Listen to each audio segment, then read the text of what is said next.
Em um futuro não tão distante, a grande era dos piratas irá atingir o seu clímax. A jornada do Chapéu de Palha os levará ao coração da corrupção mundial, a Terra Sagrada. Lá, descobriremos que tudo o que vimos não foi apenas uma batalha por um tesouro, mas um confronto pela própria alma do mundo. Os segredos do século perdido, a verdade sobre o One Piece e o poder oculto que manipulava tudo, aguardavam nas sombras. Luffy, em sua forma de Gear 5, irá irradiar uma aura de esperança e rebelião, liderando sua tripulação para a batalha mais perigosa de suas vidas. Mas, e se algo desse errado? E se a vitória não fosse deles? Se, no ápice da sua força, o rei dos piratas do futuro tivesse falhado? Também, e se, em seus últimos momentos, ele tivesse desejado uma segunda chance? Não para si, mas para proteger aqueles que amava.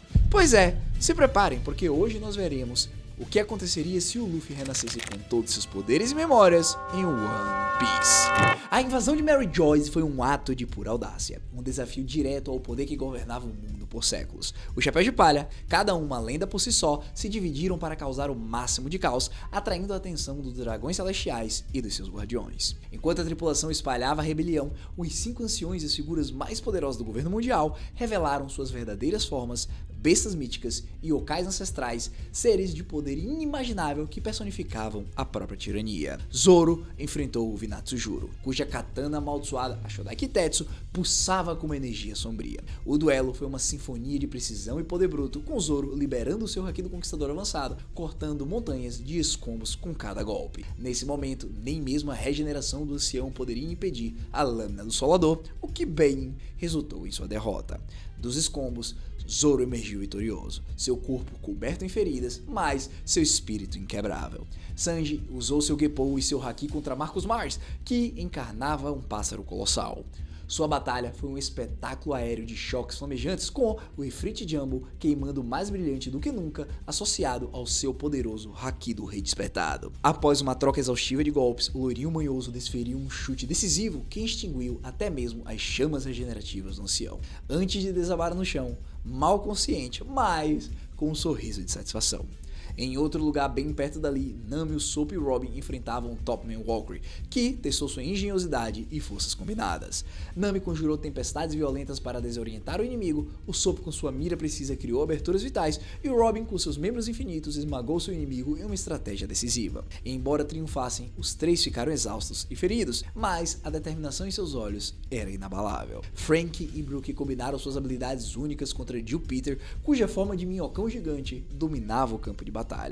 Um assalto perfeitamente sincronizado desmantelou o Colosso, mas o corpo mecânico de Franky ficou em ruínas e a energia espectral do Brook estava quase esgotada. Jinbe lutou bravamente contra Fingal Gallen, uma fera nunca vista antes. Sua maestria no karatê de Homem-Peixe liberou uma torrente de poder forte o suficiente para causar um ferimento. Mas, ainda assim, era impossível para o Tritão vencer aquele que um dia lutou e rivalizou contra os mais fortes desse mundo. Diante disso, ele foi o primeiro a cair, derrotado, e prestes a ser executado pela lâmina do seu inimigo, quando, de repente, um raio vermelho surge no campo de batalha.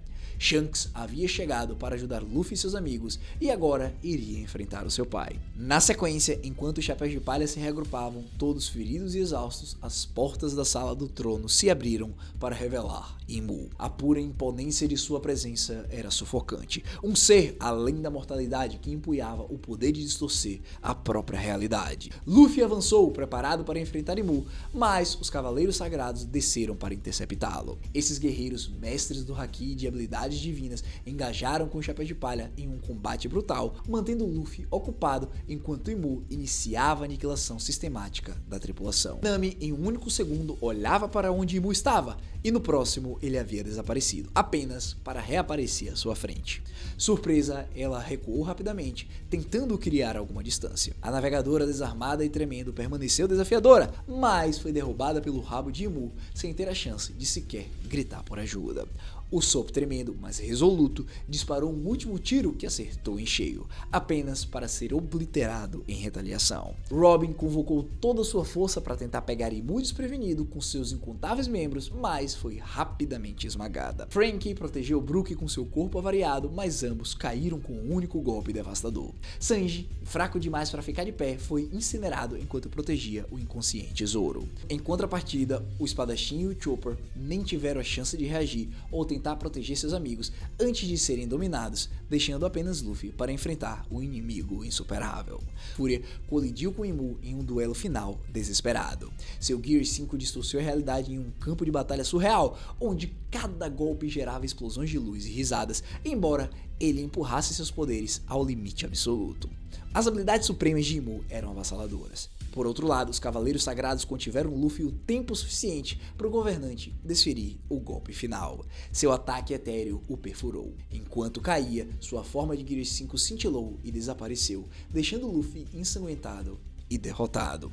Em seus momentos finais, ele sussurrou os nomes da sua tripulação. Lágrimas de frustrações e desamparo escorriam pelo seu rosto enquanto a escuridão o consumia. Mas, em seu último suspiro, um desejo ardente ecoou pelo vazio. Não para si, mas para proteger seus Nakamas e para reescrever o destino. Diante disso, Luffy acordou com um som familiar das ondas quebrando na praia e o canto das gaivotas. O calor do sol em seu rosto e a areia áspera sob suas mãos. Abrindo os olhos, ele se viu nas margens familiares da Vila Fuchsia. O cheiro de sal e a brisa do mar. Era real, ele estava de volta, mas não como o rei dos piratas. Olhando para suas pequenas mãos, ele percebeu que era uma criança novamente. As memórias de sua jornada, da derrota esmagadora em Mary Joyce e da perda da sua tripulação, inundaram a sua mente. Lágrimas de frustração e uma dor profunda brotaram em seus olhos enquanto ele agarrava seu chapéu de palha, agora grande demais para sua cabeça infantil. Naquele momento, ele não era mais aquele Luffy despreocupado que sonhava em ser um pirata. Ele era um Luffy que havia falhado e que havia perdido tudo. Mas com essa dor veio uma resolução ardente. Ele jurou protegê-los dessa vez, não importava o custo. Com uma determinação renovada queimando em seu coração, a aventura recomeçava, mas com um propósito muito mais sombrio e urgente. Com a mente de um veterano e um corpo de uma criança, Luffy sabia que não podia perder tempo. Ele se esgueirou para fora da casa, evitando a atenção de Makino e do prefeito, e se aventurou na floresta, buscando a solidão para testar seus poderes. Esticando os braços, ele sentiu um alívio imenso ao confirmar que suas habilidades de borracha ainda estavam intactas, mas ele não parou por aí. Ele se concentrou e se lembrou da elasticidade e da liberdade do Gear 5, daquela forma suprema que o transformou em um deus. E pro seu espanto, seu corpo infantil começou a se transformar. O mundo ao seu redor tornou-se surreal e cartunesco, sua forma selvagem de cabelos brancos e olhos brilhantes reemergiu, embora em uma escala menor, proporcional ao seu corpo de criança. A visão do seu próprio poder imenso, agora sob controle desde o início, reacendeu sua determinação. Ele não era mais apenas um garoto com uma Akuma no Mi, ele era o Nika reencarnado com a sabedoria de uma vida inteira de batalhas. Então, ele resolveu treinar mais duro do que nunca, especialmente em treinar o Haki do Conquistador Avançado, a chave para vencer as batalhas que antes havia perdido.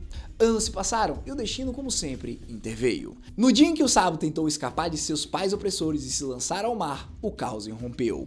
Um nobre mundial havia ancorado perto do vilarejo. Seu navio pairava sobre as docas, prontos para capturar Sabo e punir qualquer um que ousasse desafiar sua autoridade. Luffy, agora um garoto muito mais habilidoso e perigoso do que sua idade sugeria, estava no topo da colina observando a cena. As memórias da crueldade do governo mundial, da perda de sua tripulação e da dor da derrota piscaram em sua mente. Sem hesitação, Luffy se lançou em direção ao navio, uma sombra veloz impulsionada por uma fúria silenciosa. Esticando seu braço, Luffy liberou um ataque devastador.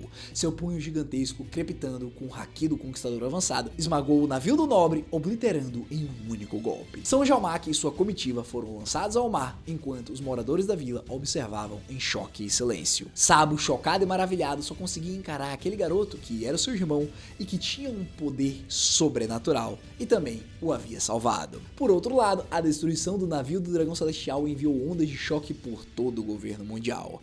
Diante daquele incidente, um Booster Call de emergência foi emitida para a Ilha Dawn e a frota da marinha logo chegou. Gigantescos navios de guerra cercaram a ilha, seus canhões prontos para arrasar tudo. Luffy permaneceu firme, pronto para lutar, mas a escala da frota o fez hesitar. Ele sabia que não podia proteger a todos sozinho, ainda não. Enquanto os moradores da vila entravam em pânico, uma figura desceu dos céus em uma rajada de vento feroz. Monkey D. Dragon, o pai de Luffy e o líder revolucionário, estava rastreando a situação. Impressionado com a força e a determinação do garoto, mas ciente das terríveis circunstâncias, Dragon se aproximou do Luffy, aconselhando a recuar. Ele reconheceu a força do seu filho, mas enfatizou que nem todas as batalhas poderiam ser vencidas apenas com poder bruto. Relutante, Luffy concordou, percebendo que ainda não podia proteger a todos. Portanto, com a ajuda do Dragon, os moradores da vila, junto com o Sabo, escaparam antes que a ilha fosse destruída, deixando para trás apenas ruínas e a fúria do governo. Nesse momento, Dragon levou Luffy e os sobreviventes para a base secreta do exército revolucionário. Sabo, inspirado tanto pela força de Luffy quanto pelos ideais do Dragon, escolheu ficar com os revolucionários, dedicando sua vida à causa da liberdade. Luffy, no entanto, tinha planos diferentes. Embora tivesse reencarnado, seus planos de se tornar o rei dos piratas permaneciam inalterados. Dragon, por sua vez, viu fogo nos olhos do filho e ofereceu-lhe orientação, não como um pai, mas como um companheiro de luta contra a tirania. Naquela base, o Borrachudo treinou ao lado dos revolucionários, aprimorando seu haki e desenvolvendo novas técnicas. Embora ainda jovem, sua força e determinação cresceram a uma taxa assombrosa.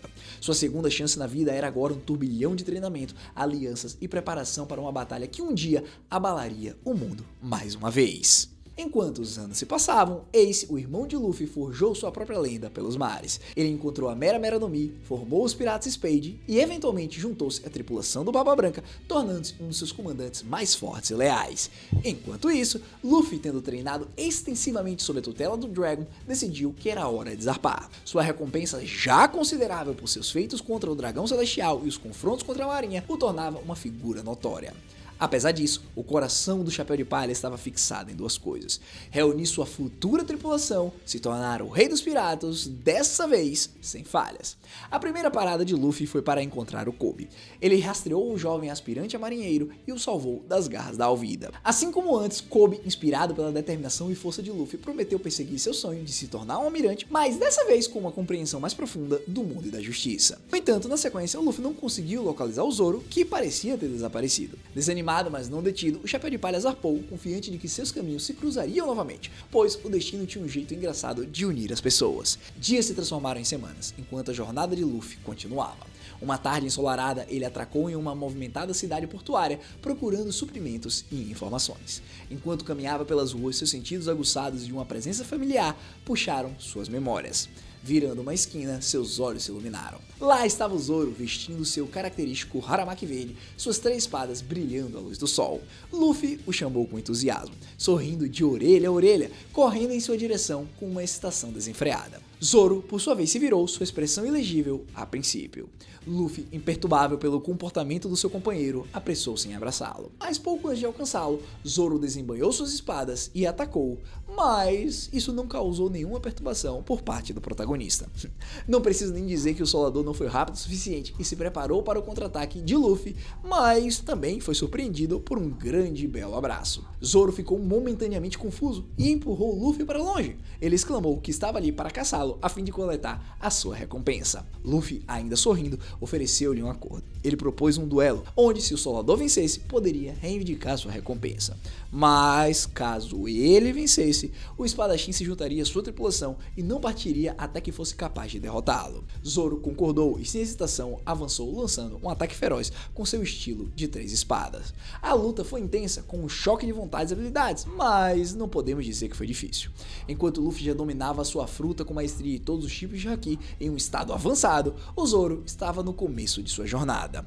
Mesmo que ele seja um formidável espadachim com um belo futuro pela frente, era impossível bater de frente com o seu capitão que viveu uma vida inteira anteriormente. Diante disso, o Solador foi encurralado e naquele momento, ofegante e machucado, olhou para o Luffy e se recusou a recuar. Conhecendo a teimosia do seu Nakama, Luffy o aconselhou a não desperdiçar sua vida ali e que, se quisesse se tornar o maior espadachim, precisaria viver para um dia ser muito mais forte e poder derrotá-lo. Por um momento, o Zoro hesitou, o peso das palavras de Luffy afundando. Apesar do seu breve confronto, ele sentiu uma estranha sensação de familiaridade e confiança nesse garoto, estranho e despreocupado. Finalmente, ele embanhou suas espadas e aceitou a derrota. Luffy sorriu e deu boas-vindas ao Zoro à tripulação. Enquanto os dois deixavam a cidade, o Solador não conseguia se livrar da sensação de que havia encontrado um caminho que valia a pena seguir, mesmo que não entendesse completamente o porquê. Bom, pro Luffy, foi o primeiro passo para recriar a tripulação do Chapéu de Palha e garantir que dessa vez eles alcançariam seus sonhos todos juntos e felizes. Agora, com o Solador ao seu lado, era hora de recrutar o próximo membro, Nami, presa entre sua vingança pessoal contra Arlong e seu desejo de escapar de seu passado doloroso. Testemunhando sua determinação pela segunda vez, Luffy imediatamente ofereceu-lhe um lugar em sua tripulação. Quando Arlong se recusou a libertar a navegadora de sua servidão, Luffy demoliu o parque do Arlong com um único ataque devastador, declarando ela como uma de suas Nakama. Movida pela resolução do borrachudo, ela aceitou seu novo papel de todo o coração, sabendo que dessa vez ela tinha um capitão que realmente a protegeria. E assim, ele continuou, indo atrás de seus amigos, companheiros e recrutandos para que, mais uma vez, juntos, eles lutassem contra o governo. A partir daqui, a jornada dos piratas do Chapéu de Palha pela Grand Line se tornou uma saga de triunfos rápidos e camaradagem inabalável. Luffy, com sua força avassaladora e habilidades avançadas, liderou sua tripulação através de cada desafio, moldando sua lenda de uma forma que o mundo nunca havia visto. Chegando em Alabasta, a tripulação encontrou uma nação à beira do colapso. Os esquemas de Crocodile haviam dilacerado o reino, deixando seu povo em desespero. Enquanto sua tripulação trabalhava incansavelmente para proteger o reino e seus cidadãos, Luffy enfrentou o Crocodile diretamente. A maestria do Chichibukai sobre a areia provou ser fútil contra o haki do Luffy, que anulou sua intangibilidade de Logia. A batalha foi muito rápida. Luffy encerrou a luta, quebrando as ambições de Crocodile e salvando Alabasta da ruína. Com isso, a tripulação partiu como heróis, sabendo que a justiça havia sido feita de forma mais eficiente dessa vez. Skypiea, na sequência, trouxe a tripulação às nuvens, onde descobriram uma terra envolvida em seu próprio conflito. O autoproclamado Deus Enel, com seu poder da Gorogoro no Mi, governava através do medo e do relâmpago. Luffy, imune aos ataques elétricos de Enel devido ao seu corpo de borracha, lutou contra o deus e, só pra sacanear, usou o Gear 5 não só o derrotando, como o humilhando, mostrando que a liberdade sempre prevalece sobre a tirania, não importa o quão divina ela se proclame. A libertação de Skypiea foi mais rápida e decisiva, e a tripulação seguiu em frente com um novo poneglyph em mãos, um passo mais perto da verdade. Em Enies Lobby, a tripulação enfrentou o governo mundial de frente. Luffy, com suas memórias e poderes aprimorados, não hesitou. Ele não apenas declarou guerra ao mundo, mas a executou com uma eficiência brutal.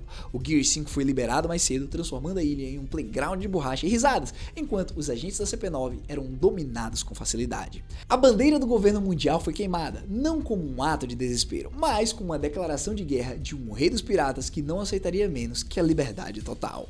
Em Thriller Bark, a tripulação não perdeu tempo. Luffy, com seu haki do Conquistador, dominou os zumbis e os subordinados de Moria com facilidade. O próprio Chichibukai foi derrotado em um piscar de olhos, seu poder de sombra inútil contra a luz de Nika. Kuma, por sua vez, ao chegar, foi confrontado por um Luffy que sabia de seus planos. Em vez de lutar, o borrachudo convenceu a se juntar à causa revolucionária, revelando a verdade sobre o governo mundial e o plano do Dragon. O bucaneiro, por mais que tenha ficado surpreso, preferiu negar, pois sabia da promessa que tinha e também sabia que a vida da sua filha estava em jogo. Continuando em Shabold, a tripulação evitou o incidente com o Dragão Celestial graças ao conhecimento prévio do Luffy.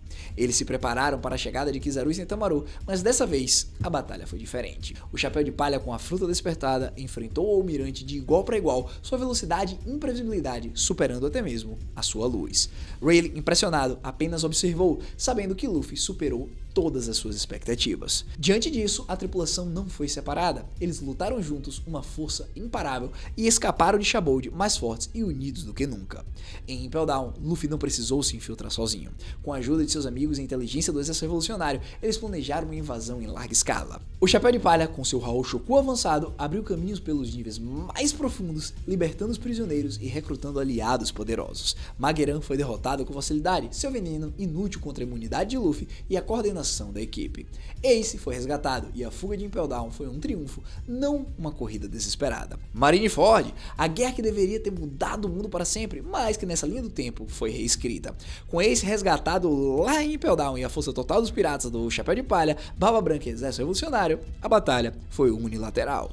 Luffy, com seu Gear 5, enfrentou os almirantes e os Chichibukais, sua risada ecoando pelo campo de batalha, enquanto ele transformava a guerra em um jogo. Akainu foi derrotado por um golpe combinado de Luffy e Barba Branca, sua justiça absoluta esmagada pela liberdade. A marinha foi humilhada, o governo mundial exposto. E depois aqui, o mundo de One Piece foi transformado. Luffy, com sua tripulação completa e mais forte do que nunca, continuou sua jornada para Laugh Tale, mas dessa vez sem as perdas e os sacrifícios do passado. Ele não precisou de um time skip para treinar, pois já possuía todo o poder e conhecimento. A jornada foi mais rápida, mais eficiente e cada ilha visitada se tornou um novo aliado na luta contra o que restava do governo mundial. Em um ano, Kaido e Big Mom foram derrotados com facilidade por um Luffy que já dominava o maior poder que o mundo não via desde a época de Joy Boy. O país foi libertado e a aliança com os piratas do Chapéu de Palha se tornou um símbolo de esperança para todos os oprimidos. Em Elbaf, os gigantes se juntaram à causa e em Egghead, Vegapunk, que já havia sido contatado pelo Dragon, revelou os segredos do século perdido e as armas ancestrais, fornecendo ao Luffy o conhecimento necessário para o confronto final. Diante disso, a guerra com Imu e os 5 anciões de Mary Joyce foi diferente dessa vez. Luffy não estava sozinho, ele tinha sua tripulação, a grande frota do Chapéu de Palha, os piratas do Barba Branca, o exército revolucionário, os gigantes de Elbaf e todos os aliados que ele havia feito ao longo de sua jornada. A batalha foi épica, mas dessa vez a vitória era certa. Imu e os 5 anciões foram derrotados, suas mentiras e sua tirania expostas ao mundo. O trono vazio foi destruído e a verdade sobre o século perdido foi revelada para todos. Luffy se tornou o rei dos piratas, mas não pela sua força bruta, mas por inspirar a liberdade e trazer de volta o amanhecer do mundo. Uma era de paz e alegria havia começado, uma era onde todos podiam sorrir graças a um garoto que teve uma segunda chance para reescrever a história. E aí, o que acharam dessa versão reescrita da história de One Piece? Se o Luffy tivesse a segunda chance, você acha que ele faria tudo diferente? Deixa aí sua opinião nos comentários. E se você curtiu e quer ver mais cenários de como seria do universo de One Piece, já sabe, esmaga o botão de like, se inscreve e ativa o sininho para não perder nada. Sua jornada pela Grand Line de teorias está apenas começando. Bom, eu só digo o seguinte, até a próxima e que a liberdade esteja com vocês.